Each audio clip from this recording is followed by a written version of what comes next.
Hello everyone and welcome back yet again. Today in Need for Speed Unbound we will be building out the Lamborghini Diablo SV. So let's hop right into it and take a look at the engine we are using.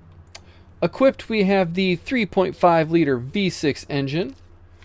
For the parts we are using Elite Induction, Elite ECU, Super Fuel System, Super Exhaust, the Super Screw Supercharger, the Sport Nitrous with the Elite Road Suspension, some Super Brakes, the Elite Grip Tires, the Elite Clutch.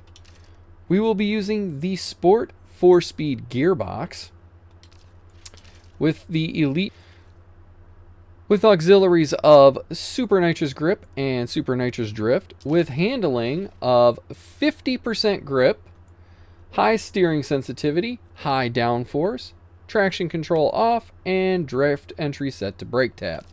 All in all, this will give you a top speed of 186 miles per hour, a 0 to 60 of 2.6, and a quarter mile of 10 seconds. So without further ado, let's go hop into a race. Alright, we're going to be on little blue collar today. Seeing how this performs against the AI. That was silly of me to try and dive underneath of him like that, because I ended up running right into his back end. But that's okay, because I am catching and passing these guys with no problem. It helps if you try not to wall ride. It does not speed you up in this game. It actually slows you down quite a bit. But it happened, so here we are. This car does want to understeer a little bit, so you got to kind of try and correct for it by letting off of the accelerator in corners and maybe starting to try and drift a little bit sooner than you otherwise would. But otherwise, yeah, look how far ahead I am already, and we're not even that far into the race, and the cops just got involved. See, this is what I'm talking about with the understeer. This thing is fast, it gets up to speed quick, but the understeer on it makes it a little bit harder to use reliably and constantly, I think. So on a race like this one that has some pretty good twists and turns, we're going to see if that hurts this car enough to not use it, or if it's still a usable car even with the understeer on it.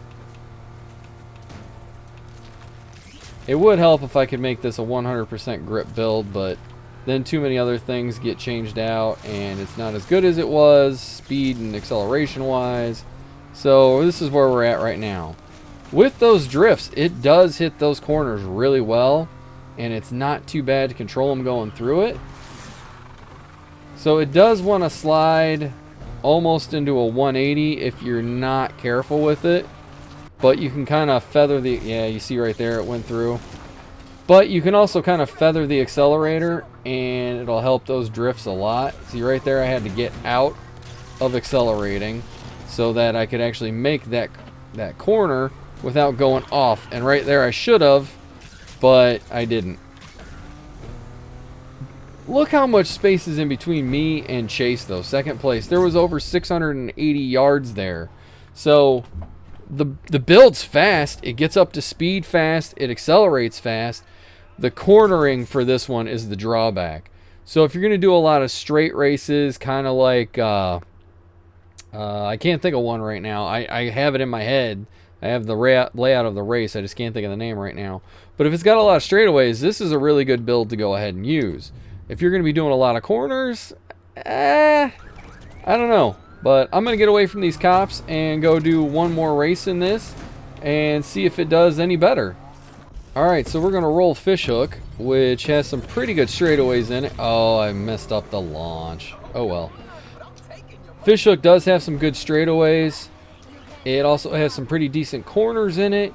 So it's a pretty good mixture of everything, and it does allow you to try and get up to your top speed.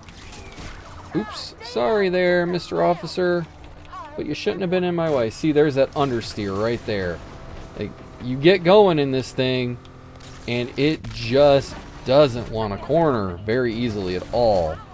Like, I had to drift that corner just a little bit just to be able to make it. So with this build, do remember you're going to have to drift more corners than you think you're probably going to have to drift. And there is a not so great corner coming up right around up here.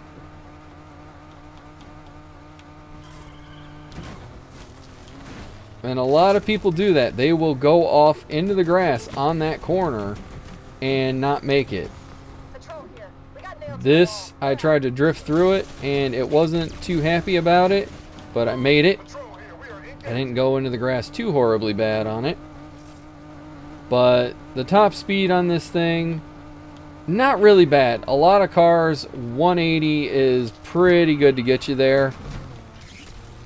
Other cars that accelerate really well and go through those high gears really well, they'll probably get you on the top speed. But for the most part, as far as acceleration and speed go, this is going to work out really well. It's just a matter of, can you take those corners well enough to not screw up and have all that space you built up be for naught. So I let off of the gas a little bit right there just because I didn't want to hit that cop. Ooh, and then I do that silliness. That was because I tried to overcorrect in that corner so that I could actually make it. I should probably set this build to have brake to drift and gas tap to drift, because I think that would work out really well for it. I also think that my strategy of using the handbrake with the brake to drift has worked out pretty well for the most part throughout using this car. But here we are in the last straightaway. We're still pulling on everybody else in this race, and that's the ball game. So I don't know if I can 100% recommend this build unless you get really good at handling it in the corners. The acceleration is really good. You get up to the top speed without a whole lot of delay, so that's nice. It just wants to understeer in those corners. Even when you tell it to drift, you've got to tell it to drift a little bit earlier than you would otherwise might think you have to, because it just doesn't want to turn. So if you think you can master this car, by all means buy it. I wouldn't recommend it for most people in this game. It is fun to drive though once you get the hang of it. So that's going to do it for this build today. Please subscribe to the channel, like the video, leave some comments, and I'll see you in the next one.